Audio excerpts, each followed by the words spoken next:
All right, let's go. Let's do it again. Day 2, SEMA. Levi, thank you for coming. Yep. Let's crack one of these. What are you doing? Sugar-free or sugar? We'll do sugar-free. Let's go. All right.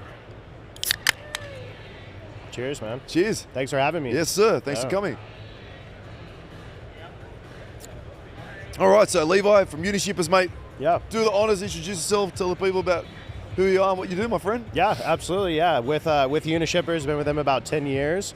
On the sales side of things, so connecting with small, medium-sized businesses, helping them find shipping solutions, right? UPS, we're UPS's largest authorized reseller. We've been working with them since '08. So we connect with companies, help them get better shipping rates than what they're currently doing. That's kind of how our relationship started too. And then on the LTL side, it's a huge part of our business as well. Kind of the same thing, except for we have 65 plus carrier partners that we work with now. So it's great. I love it. You get to work with a lot of small businesses and learn about them and just help them save money. We actually help people save money, build efficiencies in their process, all of those things. So I love it. Love it. Yeah. So it's interesting because I spoke about this with Trevor. Being an Australian-owned company, you in Australia with 30 million people, things are different. Yeah. And so, typically, it's kind of you earn the right to have an account with FedEx. You earn the right to have an account with UPS. That's what growing a business looks like. Sure. So coming here, to America and like seeing people like Unishippers and all these different companies. I'm like, it sounds strange, it's weird, why do I need a third party to be with UPS? Like, this is crazy. I just want to be with UPS, I just want to just be connected. Yep. So for a long time, obviously we've been here for, almost 25 years. So for a long time, we were direct with UPS, direct with FedEx. We didn't know any better. We thought we were doing the right thing. And then obviously, through mutual friends at BenPack, like, hey man, company called Unishippers, Levi and Tyler, meet them, blah, blah, blah. Okay. So then because of that, I guess because the initial onset of not knowing someone when you're talking to them was the guard was down, you actually was listening. Yeah. So it's like, okay, what do you guys do? And then I guess the best way I could put it was you guys are not like you guys are a shipping aggregator. Like, so basically what you're saying is there is 300 million people out there. And I'm going to aggregate their buying power. Yep, exactly.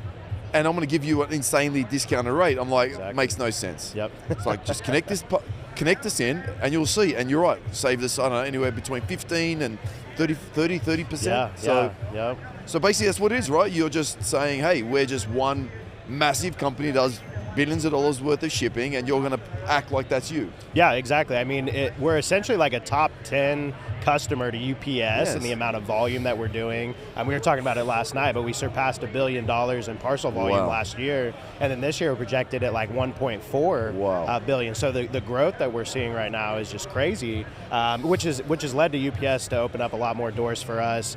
We can kind of play in bigger sandboxes, if you will, with larger companies like Speedmaster, like BenPack, and it's been great. But yeah, the buying power, it's that simple economies of scale, right? When you get the buying power there, you're able to do a lot more things, and that's exactly what we do, and it's been great, and it's led to us having a really successful business, and love it. It's crazy because to your point, that economies of scale doesn't exist in Australia, so it's so foreign to me. It made no sense. Yep. And now I get it. It's just like an epiphany. Oh, I get it. Yeah. So let's talk about that as well. Like economies of scale. Again, I've seen so many benefits. Not only just saving money, but also having a contact, someone to call. Yep. You're an important client now, so it's easier to get help. Yep. Return. If there's any damages in shipping, all of a sudden someone's listening. It's not call me, call you, blah blah blah. Right. So it's not just all about saving money, right? It's all the nuances of the shipping. Yes, exactly. That get hyper. Just better. Yeah. Right? I mean, at our core, we're a sales organization, and one of the main objections we get from people is, well, why wouldn't I just go direct? Why wouldn't I go direct? But then you start talking to people that have worked with third-party logistics companies and these aggregators, right? And they feel that difference, like, oh, wait, I don't I don't have to call 1-800 UPS. Yeah. I have an issue. I have somebody that's working on my behalf, so I can focus on my core business and the stuff I need to do to grow my company. So once people start working with us and they let the guard down, like you said. It was funny, earlier today, I was talking to a gentleman that I knew his company was a good fit for the profile we're looking for. I went up to him, introduced myself, and I was like, yeah, I know you're with FedEx. We'd love to have an opportunity to earn your business. He was like, I'll be straight up with you. I would only work direct. I wouldn't work with a reseller, and you're just wasting your time. And it's like, I was like, hey, if you're closed-minded to it and you're not willing to even like talk about it, then on to the next one, right? And well, there it is. I was that guy. Exactly. Yeah. And then you look around the corner, you're like, why was I that guy? What was I thinking? Maybe send him this podcast. Yeah. Maybe send him this podcast. Go, hey man, just have a listen to this. Yeah, take a listen, right? Yeah, because it's great. We help people out, and like we have so many success stories of people that have like real problems going on in their businesses, in their processes, as it relates to shipping. And we come in and we just clean things up, and we try to find soft cost savings, things outside of just like, hey, your price is X with FedEx, it's Y with us, right? We find different things and you guys are a great example of that. Like you've done such a good job of just making everything like automatic, like no keyboards in your warehouse, right? No keyboards. that type of autonomy. When you get to that level, like you're doing it right. And UPS has been smart with it too. And I think you guys kind of take the same approach of like they make it easy to go and connect to all these different platforms and things like that. So once you can easily plug into things like that, it's plug and play, man. We don't have to change anything about your process. Nothing. We just come in, plug in an account number, and nothing changed other than 6 digits. Yeah. Like literally 6. How long's an account number? 6 digits. Oh, what a good guess. Nothing changed except for 6 damn digits. Yeah. It's crazy. Yeah. So I guess, I don't know, tell me some, like horror stories. Tell me some like success stories. I mean, Speedmasters, we're a success story. Yeah. I was closed-minded. We changed 6 digits and here we are saving a lot of money. I mean, that's one. I mean, this gentleman is something else. I mean, talk me through it. I mean, I know it's pretty simple, but I don't know. What like Ben Pack's another great example. Connected with them, and they're one of our larger clients that we brought on in the past couple of years. We work with some people in the medical device industry as well, and it's crazy because you think like medical device sales reps, they're out there closing large deals, and it seems like a real flashy gig. And shipping isn't sexy, right? Like shipping is logistics as a whole. It's not sexy, but you start looking at the numbers and the contracts that we're doing with these companies, and like, man, you're getting up there in the 6, 7, 8 digits, of spend, and it's awesome. Let's see, the horror stories. The craziest shipping horror story for me.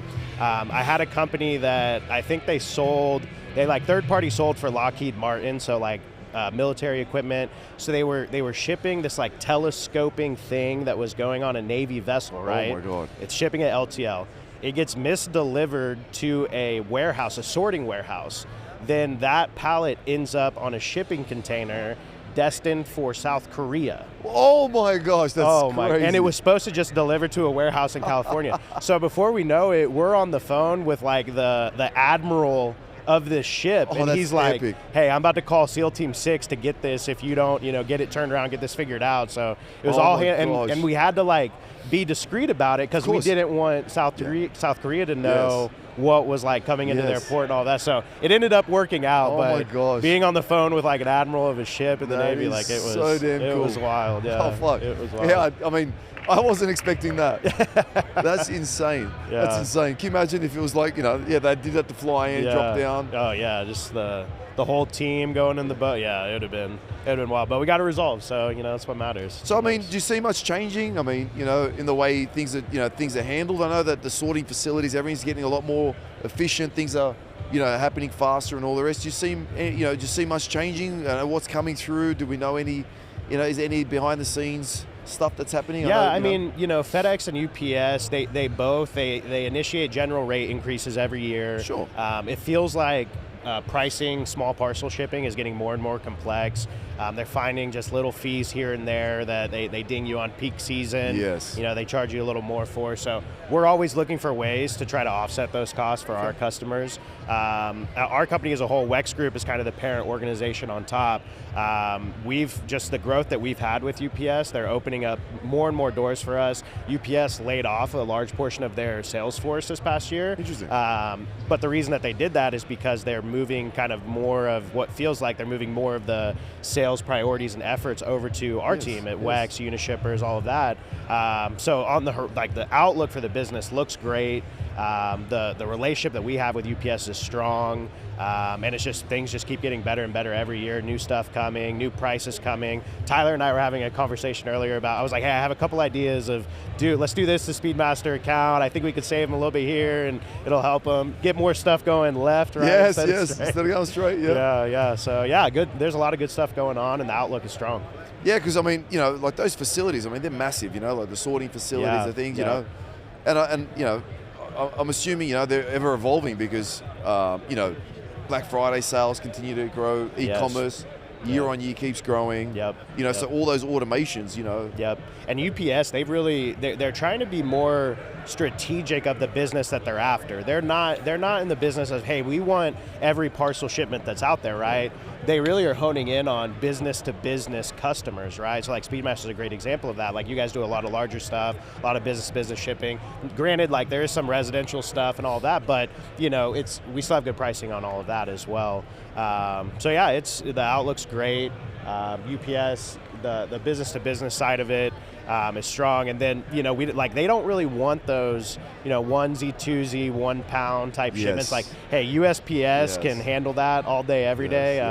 UPS is really, they're building their infrastructure to target that business to business volume, and that's where our best rates and service and all of it makes the most sense. So I mean, what's the outlook for, do they have any projections for like Black Fridays? Do they have any data points yet, or have you seen? Yeah, so every year there's a company named Ship Matrix that does a third-party study on time delivery percentage with UPS and FedEx, right? UPS always outperforms FedEx, DHL, USPS by quite a bit. Yeah, it's crazy because it's 90, 96, 97, 98% on-time delivery rate through peak season when the network is the most stressed, right? Part of the reason they're doing that these days is they devoted hundreds of millions of dollars to those facilities just to make everything just move a little quicker, a little smoother, less delays in transit, all of those things. So yeah. Oh man, I heard some horror stories during Black Friday last year, where FedEx was, again, I'm pretty sure this is what happened, but they had to hire extra facilities and they were just storing pallets in those facilities. Oh yeah, I would imagine. Just slowly getting through them. And the throughput was so bad that, the one that went in first, first in was last out. You know what I mean? Like, it was like, wow. So yeah, we've had to do creative solutions for customers around Black Friday of like, hey, like UPS, they're struggling getting a drop trailer in there. Like, we'll negotiate, like, okay, we're gonna go rent a U-Haul and pull it up, load the U-Haul, we'll make it work, right? And that's working with us, you get that customer service, that personal touch, working direct, they work with a lot larger accounts. They focus their time on whoever's making them the most money that day, right? Which I don't blame them. If I was in their position, I would too. But we're just, you're treated more like a big fish in a small pond, when you're with us. So. Oh, man, I'd love to see Tyler show up with a UPS truck, with a U-Haul truck for your Black Friday stuff. I want to do that anyway. Yeah, exactly. Yeah, let's do it. Let's remind us. Hey, I'm like, hey, man, we need a U-Haul truck. Yeah, man. I need you to pull. You have to drive it. You have to specifically. Drive it. That'd be cool. Can you imagine? I'm gonna get that on video. Yeah. Well, next year on the podcast, we'll have like little screenshots of that happening. Yeah, that's pretty cool. Yeah, definitely. Come Black Friday, it's going to be a, it's massive for us. I mean, we don't, if we go on sale, it's the only time we do go on sale is Black Friday. Yeah. And we have a huge demand. I mean, Christmas is not that big for automotive. Maybe it is, but not for us. I mean, last but not least, I guess last but not least. No. We got cameras. Last but not least would be Amazon. Yeah. Right? So I know that Amazon is using still FedEx, UPS, and all the rest. I mean, I don't know. How does that play into the mix? I mean, I just want to use the word Amazon today. Yeah. Take it wherever you want. Yeah, and they've started to target customers as well, and Amazon just have Amazon provided shipping where UPS and FedEx don't ever touch it, and it's just tough to have the infrastructure built out nationwide and even globally that UPS has built out all these years, So they're starting to be a player in it.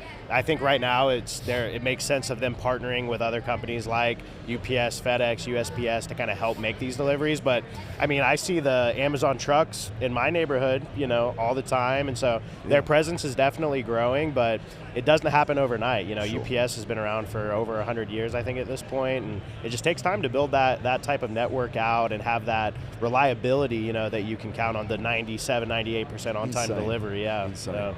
Yeah, because I mean, they're opening DCs everywhere, but at the end of the day, whether it's UPS trucks, FedEx trucks or their own, it is what it is, right? You just got to get it delivered. Yeah, because our consistently our Amazon orders at work are delivered by UPS. Yeah. You know what I mean? So it's like, oh, it's interesting, you know what I mean? So yeah, no doubt. Yeah, well, we always joke with people too, like working with us, especially if you're predominantly like heavy FedEx shipper and you switch to us, like, hey, the only difference you're gonna feel is the guy that wears the shirt picking up your package, it's gonna be brown now instead of purple. You might notice that, but everything else is the same. That's it. Yeah, that's crazy. Okay, cool. So do you have any other tips? I mean, I'm trying to break the barrier for people to be open-minded. Yeah, absolutely. So, that's something you could share, in your own time and whatever else. I mean, but our sales, that, and our sales process is really like, we don't hold your feet to the fire. We come in and we say, hey, like, the data doesn't lie, so give us some invoices, examples, give us a large sample of shipments that you're doing. We'll come in, build a very detailed cost comparison, tell you down to the 100%, how much money we can save you. And then we run, a 2-part sales meeting where we learn more about your process, hey, where are areas for efficiencies that we can come in, build some autonomy in their process, automation rules, things like that. And then it's like, hey, here's the numbers, here's our solution. If you want to do it, like you said, here's the new 6-digit number, plug it into the system, and so off we go. You know what? Hearing you tell me that, and going through this process, maybe it's time for a shameless plug for, like, in closing, like for a Shipwise or a Shiphawk. Maybe, I think Shipwise is, I don't know, $100 a month. Yeah, So maybe a shameless plug would be pay $100 a month, plug in all the account numbers, and select the cheapest one. Yeah, that's one strategy for sure. Don't give me anything. Don't give me your books. Don't give me anything. Let the numbers speak for themselves. Yep. And then when they do, then let's talk about these other things. Because, come to think of it, the biggest change for me was, and this is what I love about it, is when Kyle comes, Unishippers, when he comes, it's like, listen, it either goes straight for FedEx or it goes left for UPS. Yep. So if your rates are no good, it's going to go, wherever it goes. The system makes it rate shops and makes a decision. Sure. So maybe the biggest shameless plug today is these guys just go and spend $100, or you pay for it. Yep. And go connect 6 digits. Yep. And then once you start seeing the savings, we can then start going along and doing other things. Because I guess, like, there is, you just don't believe it. Yeah. And now, like I said to Tyler, I'm like, listen, don't sell me anything. Just put your 6 digits in the system, and if you're doing your job, it'll go left, and it does. Yeah, exactly. And I always ask people, I'm like, you know what I'm saying? Just give me a trial period, because once it starts, it never stops. But maybe the barrier to entry is then they don't know what they're going to say. Yeah. And because let's face it, I don't want to say it, I'm sorry to cut you off. No, you're fine. But let's face it, I don't know how to say this on camera, but there is some freight dirty tactics. Yeah, no doubt. Okay, so to your point, they create creative contracting. Mm-hmm. They do things where it's like, oh, it's good today, it's bad tomorrow. Yep. So maybe just, you know what I'm saying? Yeah, so, absolutely. Because you're saying just give me a try. Yeah. But then they'll be like, yeah, but I did that with other carriers, and they did this awesome thing for 3 months, and then they raise the price. Yeah. I always tell people too, a lot of times the carriers direct, they have the mindset of, well, give us the volume, and then we'll give you the rates. Yes. And it's like, well, that's not going to work, because how are you going to process all these shipments, send them all out when the rates are terrible, right? And so it's like we take a different approach of like, hey, we're going to put the rates in place, and we'll expect the volume, and then we're going to build from there, and we're going to expand to different, lines of business and all of that. But yeah, to your point, like there's a lot of dirty tactics out there, and it's dirty tactics is one way to put it, but it's just contracts, right? I didn't want to go into the formal part of it. No doubt. So that's what. So you know what? Probably the biggest takeaway for me would be, hey man, don't trust me. The rate shopping will do the rest. Yeah, the rate shop. Yeah. That's what happened to me. Yeah, that is. And the only thing to watch out for is if you have an existing contract like with FedEx or UPS, and then you start to divert the volume, those tactics and those contracts, your rates will start to lower on that line of business.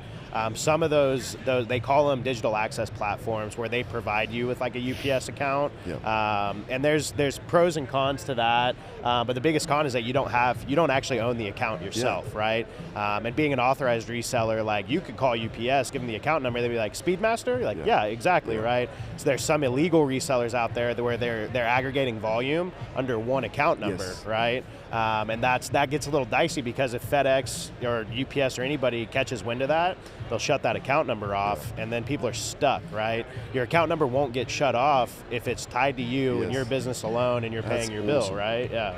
So yeah, man, definitely, I would highly recommend doing that. It's transparent, it's easy. Yeah, no doubt. And my parcels used to go straight, for my old carrier. Yep. And now they go left on my new carrier. So, and that's all rate shopped. Yeah. All set up in the system. We don't no keyboards, no keyboards. Best rate shopping. So, anything in closing, Levi? No, I mean we appreciate your business. We appreciate you hosting us here this week. It's been great. Speedmaster always does it big, and it's been cool to see your guys' growth over the past few years, especially. Thank you. Well, yeah, again, like I said, good. I'm glad you're here. Glad you get to share the story. Yeah, it's close to me, close to heart. And if anyone else can save money, then why not? So might as well. Right? Awesome, man. All right, perfect. Cool. Thank you, man. Thanks for coming, cheers, bro. Man. Thanks. Cheers. Thanks a lot. Yeah, Thank good you. having you.